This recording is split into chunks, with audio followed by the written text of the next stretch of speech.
Cette programme vous est offert par Spécial Auto Garage, société de la maintenance automobile et de la distribution des pièces de rechange et véhicules, en République démocratique du Congo. L'invité économique. Présenté par Mathieu Takizala. Bonjour et bienvenue dans la chaîne francophone de l'économie de Kinshasa, InfoSag.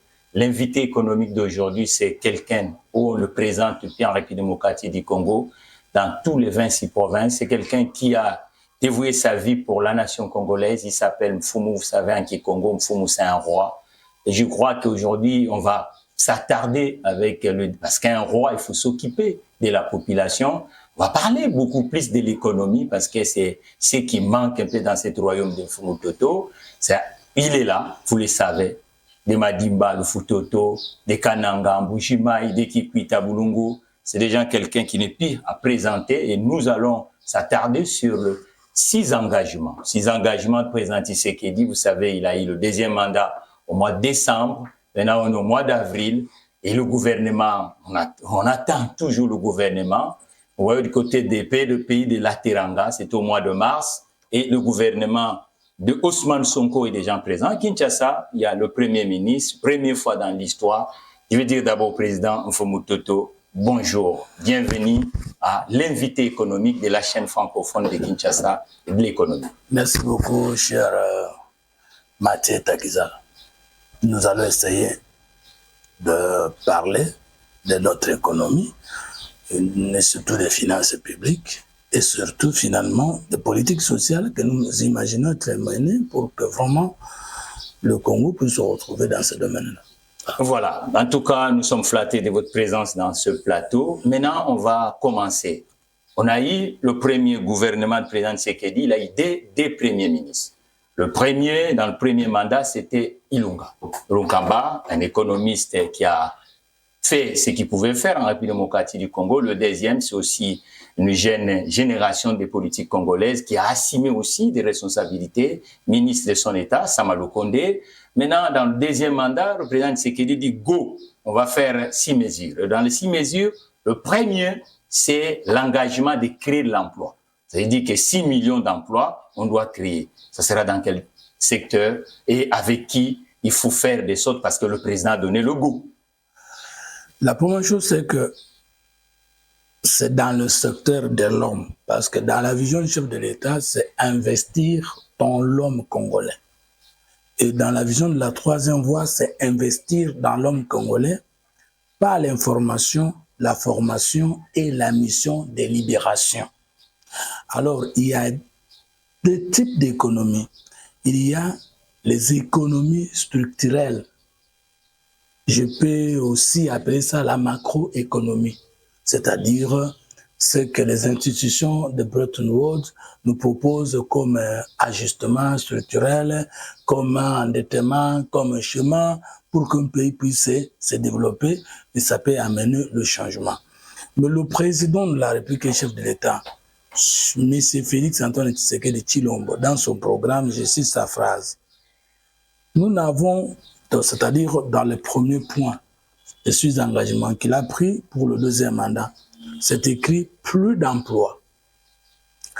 Maintenant, c'est là qu'il a dit qu'il va créer au moins 6 400 000 emplois au cours des 5 prochaines années. Et dans quel secteur, c'est votre question? D'abord, avant d'entamer le secteur, voici l'introduction. Nous n'avons plus le temps.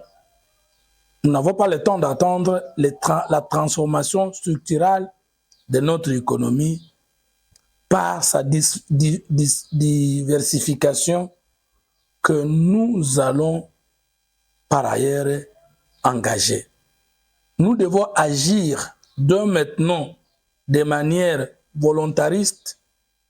Je m'engage à créer au minimum un total de 6 400 000 emplois au cours de ces 5 prochaines années, en exploitant au minimum les tâches d'emploi suivantes. C'est dans les secteurs. Quel secteur? La transformation des TPI, c'est-à-dire très petites unités de production. vers des entreprises formelles. Comme qui dit que les gens ne savent pas que d'une petite boutique, on peut devenir un grand commerçant et d'un commerce, on peut devenir un industriel demain. Alors, je donne un exemple. Les différents gouverneurs qui sont venus pour diriger la ville province de Kinshasa, vous les avez vus commencer à saccager l'économie de la République démocratique du Congo. Nakobuka ba likabro ya bato, nakobuka ba mapa ya bato, ba yebite que ce sont des petites unités de production qui, une fois soutenues par l'État, peuvent devenir des grandes entreprises économiques et même de graves sociétés industrielles. Et quand maintenant le chef vous dit que ça sera dans la transformation des petites unités de production en entreprises formelles. C'est que le secteur sait que les gains petits, la petite économie du ménage sera soutenue par l'État et c'est cette économie qui va devenir une économie qui va finalement soutenir la nation parce qu'elle pourra, c'est-à-dire Mathieu Takizala qui a engagé un domestique, des gardes, hein, vous voyez, des jardiniers, demain, parce qu'il est dans son entreprise qui est spéciale autogarage, je m'excuse, on peut le trouver aujourd'hui qu'il a la capacité d'engager 100 personnes. Et s'il a la subvention de l'État, il engage 2000 personnes. Après-demain, 100 000 personnes. Et une seule entreprise qui avait commencé du noyau et aujourd'hui qui devient une grande entreprise et l'État ne pourra que bénéficier parce que dans le monde entier, les emplois publics ne développent pas un État. Et les emplois publics ne représentent pas le 10% des emplois qu'un peuple normal doit avoir dans son pays. Quand vous dites que le petit ou moyenne entreprise peut devenir maintenant grand, est-ce que ça restera le phrase où il y a une enveloppe? Parce qu'aujourd'hui, quand vous regardez, les Américains sont en train de faire ce qu'on appelle préférence de Made in America et les Européens aujourd'hui constatent qu'il faut que tous les marchés publics au niveau de l'Europe, Bruno Le Maire, qui est le ministre de l'économie, précise hier, il a essayé de faire des réunions en urgence avec ses homologues italiens, allemands, espagnols, pour dire voilà, tous les marchés publics au niveau de l'Europe, préférence, 40% de tout ce qui peut se faire comme matériel, ça doit être made in Europa, parce que l'invasion de produits venant d'ailleurs est en train de casser le travail dans ces territoires. Maintenant, aujourd'hui, nous voyons dans notre pays l'informel un peu supérieur, les petites TPE, les banques, je pensais peut-être dans ces 6 programmes, le président public, comment il va les financer, avec la Poste, avec Crédit Caisse d'épargne, voilà, comment il va les financer.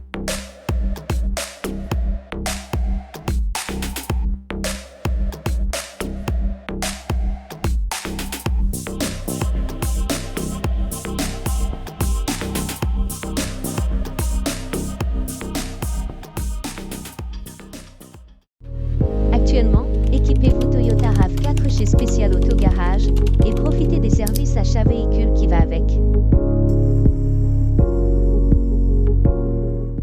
Ces petites TPE, 3/4 n'ont pas de contrat de travail avec une autre entité professionnelle qu'on appelle l'entreprise. Avant de répondre à cette question, je prends le deuxième secteur. La promotion des emplois liés au programme du développement PDL 145. Ouais.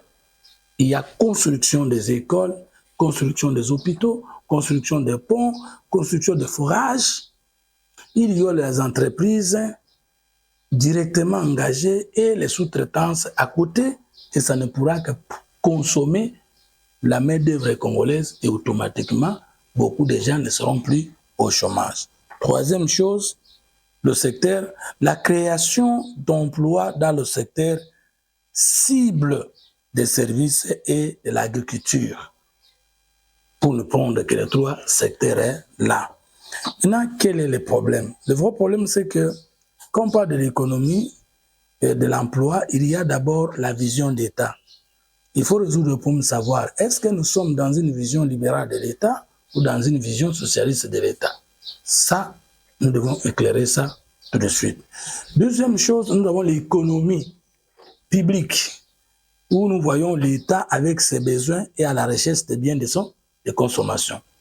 Après ça, nous avons l'économie privée, C'est-à-dire là, nous avons l'individu qui, à son niveau, sans les besoins, cherche à trouver des réponses à ces problèmes et a besoin de la sécurité légale et financière de l'État.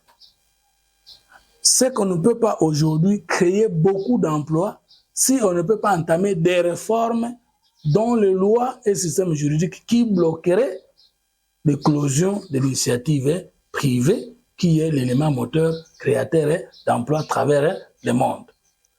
Les obstacles d'ordre légaux doivent être éliminés par des réformes dans le Parlement qui vient. Donc nous ne serons jamais être en mesure de donner ces emplois si le Parlement ne peut pas entamer avec l'avion chef de l'État les réformes qu'il faut dans les secteurs dont les lois sont devenues soit obsolètes, soit archaïques, soit démodées, soit des blocages. Deuxième élément, il faut maintenant des réformes au niveau des politiques sociales, surtout spécialement au niveau des réformes au niveau des finances publiques. Là, nous voyons la politique monétaire, la politique du gouvernement pour le soutien de l'initiative privée. Par exemple, est-ce que nous avons un marché financier congolais? Je ne suis pas économiste, mais je réfléchis avec le monde. Nous avons la SNEL, nous avons la Régie des eaux, on peut les citer, je crois que nous avons plus de 40 entreprises du portefeuille. Combien de Congolais ont des parts là-bas? Avant même d'entamer les banques, pourquoi la SNEL doit-elle fonctionner avec les simples capitales de l'État alors que Mathieu Takizala ne manque pas 5 000 $ d'être actionnaire là-bas? Donc là, vous dites que l'actuel Premier ministre doit devenir Margaret Thatcher en privatisant les entreprises et le portefeuille de l'État. Parce que privatiser une chose, faire une politique d'intégrer les Congolais dans tous les secteurs de production, c'est une autre chose. Et l'aider, c'est toujours la bonne chose, ou bien la privatisation. Ça signifie quoi? Si nous disons, quel est le capital qu'il faut avoir pour que nous décollions avec la SNEL? Nous disons, il faut 500 millions de dollars. Mais on peut prendre les 500 millions de dollars issus de 500 Congolais. Si un Congolais seul ne peut pas lui seul avoir 500 millions de dollars, mais on peut lancer l'offre à des Congolais même jusqu'à 10 000 $, même jusqu'à 5 000 $. Mais les Congolais vous diront que 3/4 des Congolais, si vous parlez de problématiques financières, vous diront que le banque au Congo, il n'y a pas de garantie. Il y a bien qui avait parti, automatiquement, beaucoup cherchent même leurs capitaux qu'ils ont mis à l'extérieur. Je vais arriver. Voilà. Maintenant, lorsque nous voulons faire ça, quel est le taux du dépôt bancaire en République démocratique du Congo? Nous n'avons pas de banque d'investissement. Nous n'avons que des banques commerciales. Est-ce qu'on peut créer les milliardaires congolais avec des banques commerciales où le taux d'intérêt est exagéré et les échéances sont écourtées? Vous êtes en Europe, il y a les banques d'investissement, il y a les banques de développement où vous pouvez emprunter l'argent, mais vous allez rembourser dans la durée de 30 ans, 40 ans avec un taux d'intérêt réduit. Est-ce que nous voulons engager les Congolais dans la création de 6 400 000 emplois avec des banques commerciales? Je ne sais pas s'il y a des banques de développement ici. Et si nous allons regarder l'élément sur ces engagements du président Tshisekedi, le nouveau mandat pour 6 millions d'emplois, et on va revenir. Yes.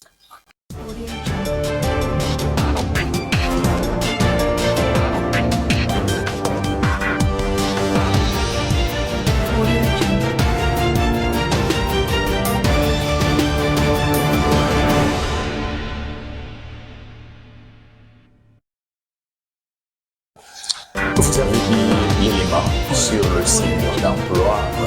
Et dans cette océan congolais, les organisations ont passé par là, les crises multiples. Aujourd'hui, nous sommes en plein 21e siècle, avec cette inflation qui est dans l'économie mondiale, et mais au Congo, ça devient encore particulier. Comment maintenant on va faire pour que ces 6 millions, horizon 2028, tout se fait déjà correctement et que les Congolais retournent au travail. Il faut commencer par là où les autres ont commencé si nous ne sommes pas en mesure d'inventer. Parce que dans la vie, il n'y a que deux choses. Suivre les bons exemples ou inventer ses propres expériences. Dans quel état Sofidé est aujourd'hui? Où est l'union des banques congolaises ou la banque agricole congolaise qui existait déjà? Le président de la République avait dit qu'il va faire des Congolais des millionnaires, je crois. Qu'est-ce qui a manqué qu'il n'ait pas fait ça dans le premier mandat? C'est par là qu'on va commencer. Si nous prenons l'inflation, moi je crois que si j'ai bonne mémoire, il faut féliciter. Ici, bien que beaucoup de gens n'ont pas l'information, la gestion du ministre des Finances, Nicolas Kazadi, qui a décidé de faire la gestion sur banque. Ça signifie qu'il n'a géré que sur base de ce qui entre sans retourner ou recourir à la planche à billets. Sinon, nous ne serions pas aujourd'hui à 275 000 francs pour 10 dollars. 10 dollars. 275 000 francs, c'est pour 10 dollars. C'est 100 dollars. 27 000 pour 10 dollars. Et 275 000, c'est 100 dollars. C'est 100 dollars. C'est parce qu'il a refusé d'aller vers la planche à billets. Il faut aussi féliciter le ministre Nicolas Kazadi parce qu'il a entamé beaucoup de réformes qui ont aidé le pays à avoir beaucoup d'argent par les régies financières. Si vous prenez la DGI elle est même mobilisée pour l'État avant l'arrivée du président Nabi, qui est chef de l'État, moins de milliards.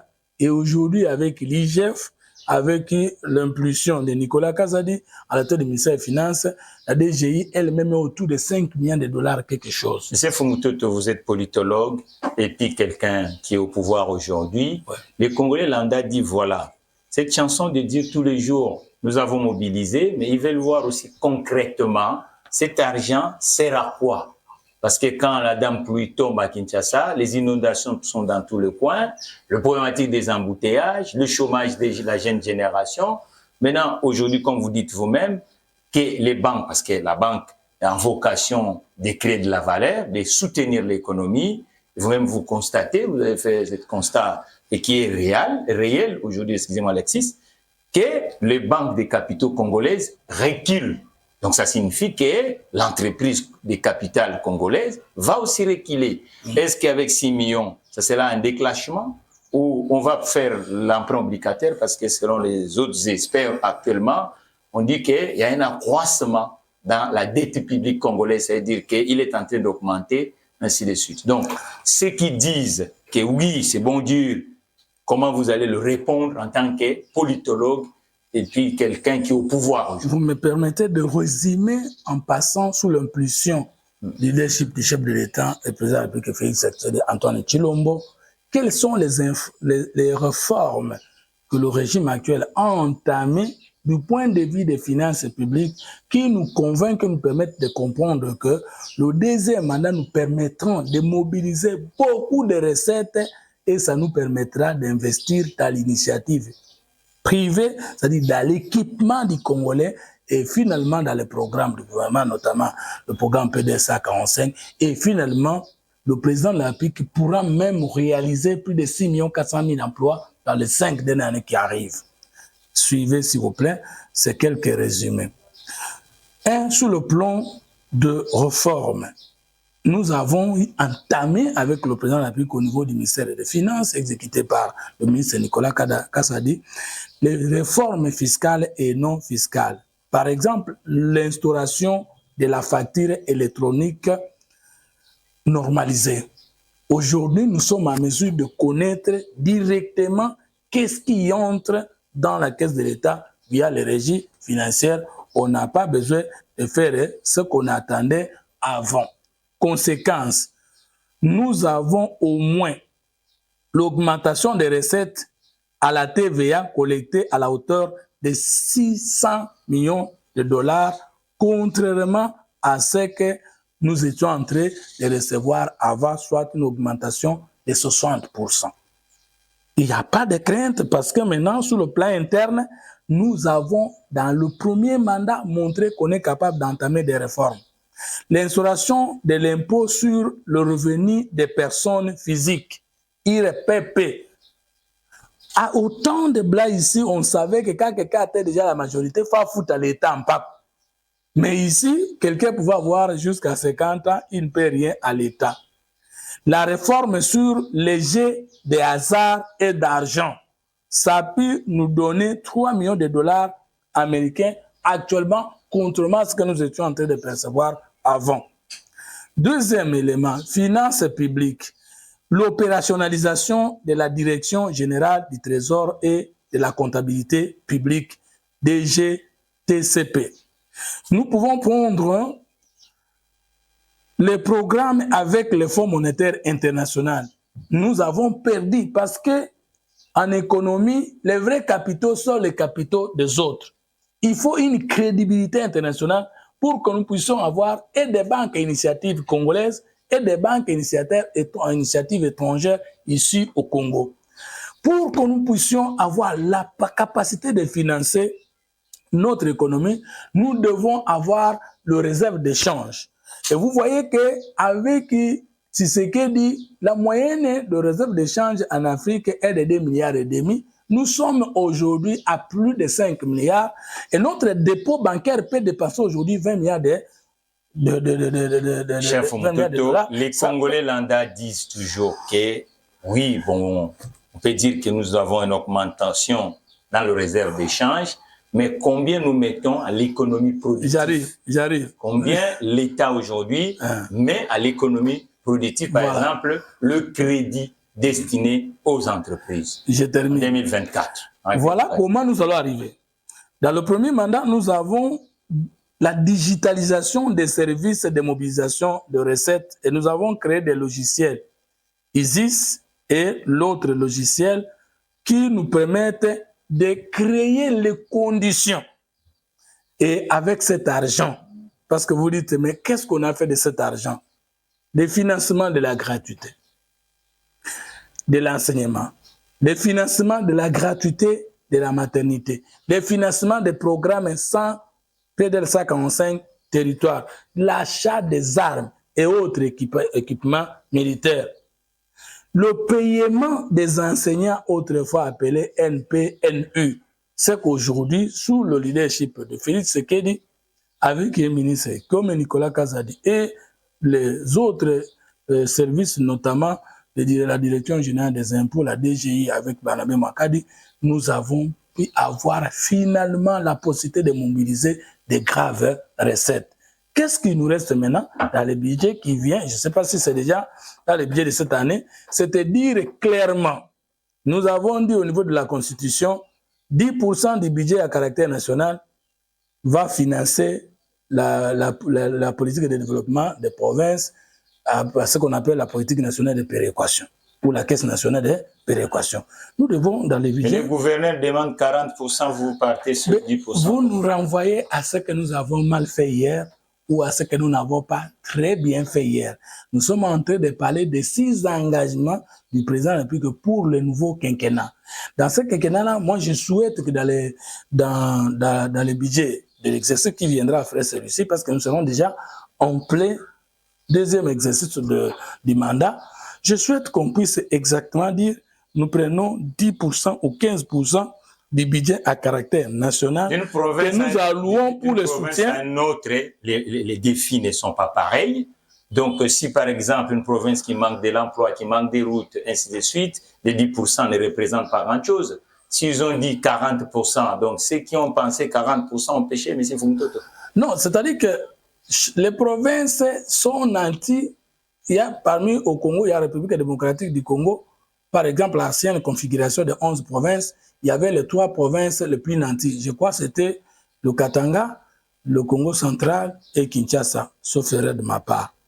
En ce moment-là, c'est par accident historique ou naturel que nous trouvons que les minéraux qui sont, par exemple, au Katanga, ne se retrouvent pas, ou bien à Kolwezi, par exemple, aujourd'hui, au Lualaba, ne sont pas les mêmes que ceux qui se retrouvent au Sankourou. La régie nous dit que nous atterrissons. Voilà. Les bonnes choses ne durent pas. Ça, c'est un accident naturel.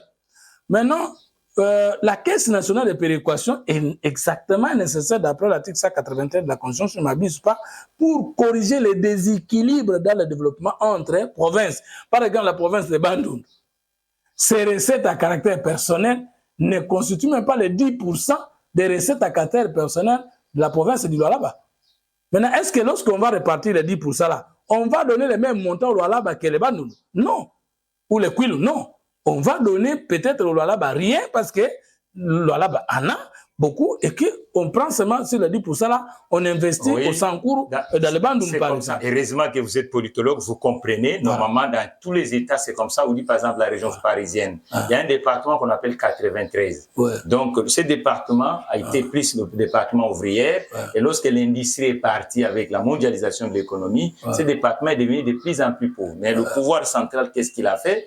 Il a fait des réformes dans ce département, a injecté, a incité plus l'entreprise publique en s'installant, par exemple les exonérations fiscales et les crédits à taux zéro. Je crois qu'aujourd'hui, les provinces qui sont en retard en République démocratique du Congo, la République démocratique du Congo doit injecter plus de moyens pour que ces provinces reviennent. Et justement, mais ça, le problème, par exemple, quand le chef de l'État dit qu'il va investir dans les domaines des petites entreprises, petites et moyennes entreprises, si on peut dire comme ça, ou les petites unités très petites unités de production. Deuxième secteur, il dit on va investir dans le programme, par exemple, PDRSA 45 territoires. Ça, c'est l'État qui vient avec les emplois. Mais lorsqu'il dit qu'on va investir dans le domaine de l'agriculture, il y aura l'agriculture de l'État, mais il y aura les moyens qui permettent aux Congolais d'investir dans le caméra est là. Ce domaine-là. Maintenant, nos compatriotes qui sont, par exemple, côté d'Issiro, comment ils peuvent bénéficier de ces 6 mesures, et en commençant par le premier mesure, parce qu'on est déjà à la fin, nous atterrissons. J'étais là, je ne dirais pas accompagné, mais j'étais parmi les invités de la matinée de l'employabilité des citoyens congolais qui était lancée au Kempinski Hotel par le président de la République et chef de l'État, Félix Antoine Tshisekedi Tshilombo. Il n'agirait que par cette volonté. Je crois que depuis qu'il est dans son deuxième mandat, la première manifestation liée à son mandat était sa présence à cette matinée de l'emploi congolais avec ONEM, je crois, Office national d'emploi, je crois. On était là, de demander d'emploi. Les Congolais, nous avons réfléchi et le chef d'État de l'État a démontré sa volonté et sa disponibilité de s'engager résolument à résoudre aujourd'hui la question de l'emploi des Congolais. Maintenant, nous devons, à notre niveau, savoir comment crée-t-on un emploi. Il faut donner l'information et l'État doit donner l'équipement. Parce que ce n'est pas l'État qui va tout faire. Parce que le problème, c'est que l'État a l'habitude du Cambodge. On croit que tout c'est l'État. Alors qu'un individu conscient, un citoyen, dans le sens plein du terme, est celui qui ne demande pas d'abord ce que l'État doit à lui faire, mais au moins ce que lui doit donner à l'État. Plus de conscience, plus de considération, plus d'engagement vis-à-vis des autorités de la République. Et avec beaucoup d'informations et de partage, nous pensons que cette fois-ci, les choses vont changer. Mais il faut que nous puissions le changer avec la première ministre, Madame Judith, qui est technique et qui est depuis longtemps dans ce domaine-là, de la coopération, de l'échange, de l'harmonie, du développement international. Et je crois qu'elle a les informations qu'il faut pour que nous puissions nous en sortir.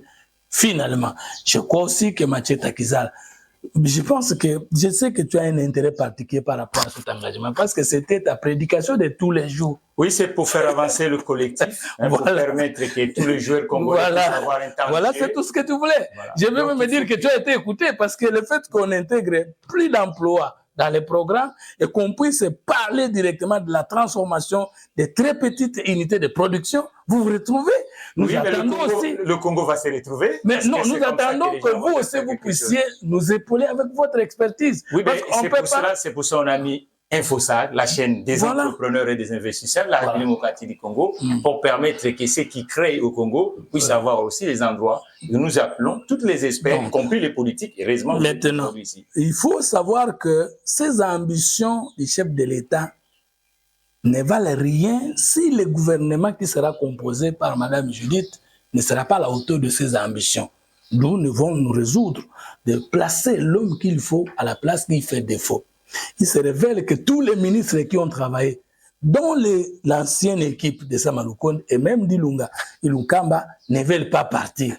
Voilà. Alors qu'ils n'ont pas travaillé avec ce programme. Nous vous remercions. Je termine en disant, s'il vous plaît, nous ne pensons pas que non plus tout le monde doit partir.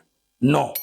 On ne change pas l'équipe qui gagne, on ne maintient pas l'équipe qui perd. Il y a des ministres, j'ai donné l'exemple ici, comme Nicolas Kazan, que je trouve qu'il a bien travaillé. Il a impulsé des réformes et qui nous a fait gagner beaucoup d'argent pour la République. Mais maintenant, il y a des ministres qui n'ont pas travaillé, qui n'étaient que des figurants. Ils n'ont qu'à partir pour laisser la place à d'autres cerveaux qui peuvent encore bien accompagner. La discrétion sur le président Tshisekedi. Nous vous remercions, cher Toto, pour cet engagement au service de la République pour parler de l'économie. En tout cas, à la prochaine occasion. Merci. InfoSAG, première chaîne des entrepreneurs et investisseurs en République démocratique du Congo.